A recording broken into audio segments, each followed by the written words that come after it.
if you spent £2,000 on the top end of your golf bag, you'd probably expect them to do something like that. 125 PB for the year.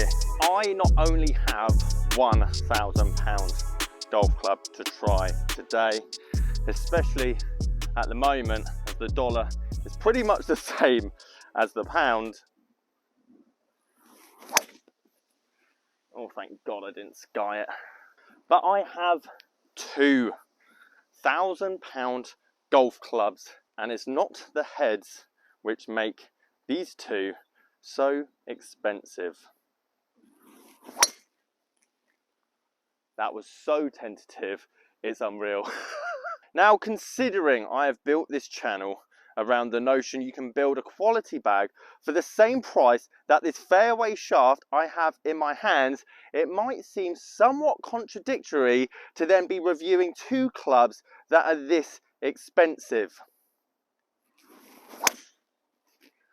Oh, I've absolutely nutted that.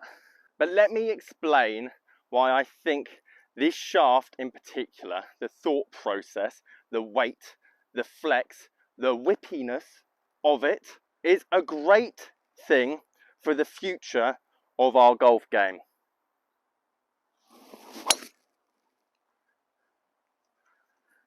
Tiger line. Oh, if it's missed that tree, that's great. Ever since watching TXG's review of this particular shaft brand 2 years ago, I've always been extremely intrigued to put it in my hands. And not only are we going to review the driver shaft today, we've also got the fairway shaft to match. So big shout out to Replay Golf as they had these driver shafts on the shelf. I'm very happy for me to borrow them for the day, even though combined they're the same value as a small second-hand car. And even though we're going to get some numbers with these extremely expensive shafts, and I'm just going to flat out say no matter how expensive a shaft isn't a miracle cure. Even watching TXG's video, they had to play about with different head types, making sure they got the right swing weight to get the perfect numbers, and you could find that perfect driver shaft for you for £40 or £300. But it's getting that right combination which is always key. Now, a few of you veterans of the channel that have been playing golf for, let's say, 40 odd years, I'm sure you'd be aware and be able to enlighten us on how the change of steel shafts went versus graphite. Because as a person that's club fitted for many years and been in the pro shop for many years, us as male golfers have this bravado of we need stiff, we need heavy. I'm too fast for any of this kind of technology.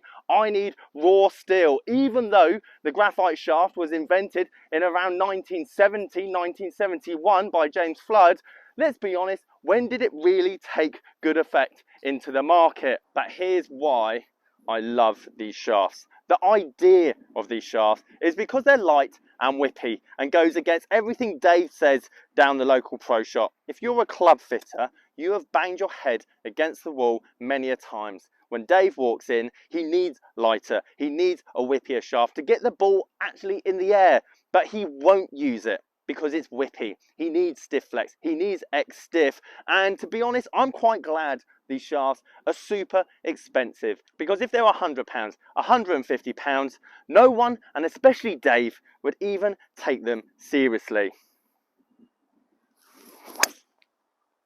Now, before we pull up any numbers, here's my reasoning why I think these shafts are the future and why we change our thought process around shafts and the whippiness, the lightness. If you want to hit the ball further, forget the new technology. The heads are set in stone in the rules. They're not getting faster.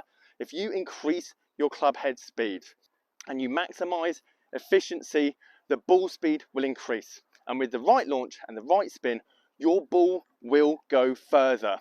The ultimate reason why I like these shafts ever since they've come out is they're changing the notion which I've always known.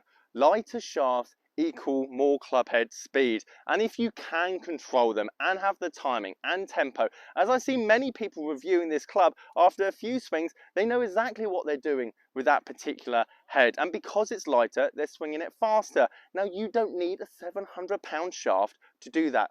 get a ladies flex shaft, get a seniors flex shaft, play about with a soft regular off eBay and see what happens. And this is particularly for the players that hit the ball currently 160 yards with a driver, 180 yards with a driver. Take out the regular flex, take out the stiff flex out your driver, play about with a light flex shaft. Get that launch, get that extra club head speed, and if you somehow manage to keep the spin rate down, you're gonna add more distance to your game. And now that everyone wants light and whippy shafts, now there's an £800 option you won't get taken the mickey out of. So after all of that, I probably should get some numbers. You can notice how whippy these clubs are from an instance. But just like I tested my Brute Golf Head 2.1 with a senior flex shaft, it did the same thing. Light flex, 40 gram shaft, but because I've got an ultra low 5-degree head on it, we got some serious distance out of that thing. And again, even if I had the XX shaft here, I need to change multiple heads, different lengths, making sure the swing weight is actually correct for me to get the most out of this shaft. But it is 50 grams and it is light and it is $780. So let's see how fast we can swing this bad boy.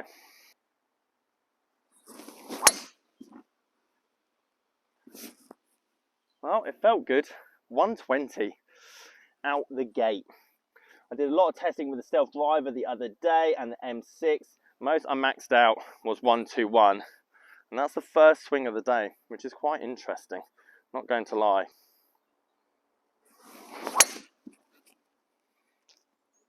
That is straight. Bit spinny again for myself. 3,500. Again, not quite what I'm after. Oh, bit left. 123 we got out of it. Ball speed close to the 180 mark. Spin rate was good. 316 on the carry. But that was a bit pulley. Let's get on the next tee box. Let's open this up. Believe you me, manufacturers are definitely watching. And 2 years' time, we see 40 gram X-stiff shafts in their drivers. And of course it's X-stiff because it's got X on the side of it to massage your ego. All of a sudden, the average golfer is gaining 3, 4, 5 miles an hour club head speed. The fit is able to put a decent head in it, swing weight it, so then you're getting the right launch, getting the right spin. Bob's your uncle, you're now gaining distance. The big question is, how much are those shafts going to be worth? And hopefully, they're going to be a lot more available to the masses. Oh, that is absolutely nuked. 115 club head speed. Oh my God, 280 carry. Maybe I was wrong. Maybe I do want 2 drivers in the bag. So let's look at the facts. I've increased my club head speed on average because it's lighter. And to be perfectly honest, for you guys that are hitting around the 160, 180 mark, go ladies flex, go senior flex, go soft regular. The lighter the shaft, the faster you're going to swing it. And if you can promote decent launch and spin, the ball's going to go further. The ball doesn't care what you've got in your hand. 2 years old, 10 years old, £1,000 a tenner.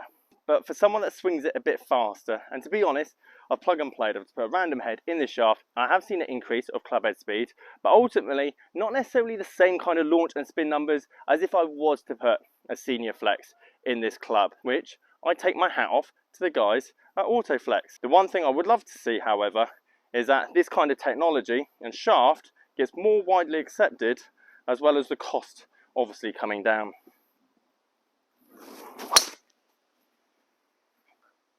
Oh, that was close to a PB. 1, 2, 3. One more. I want to break that. 125. PB for the year. We can definitely work on that. Notice how I didn't hit it any further though. Spin, ladies and gentlemen. Work on your spin rate. If you like the idea of a shop bargain hidden in plain sight, then you'll probably like my American Golf video where I found an absolute steal set of golf clubs for extortionately low amount of money.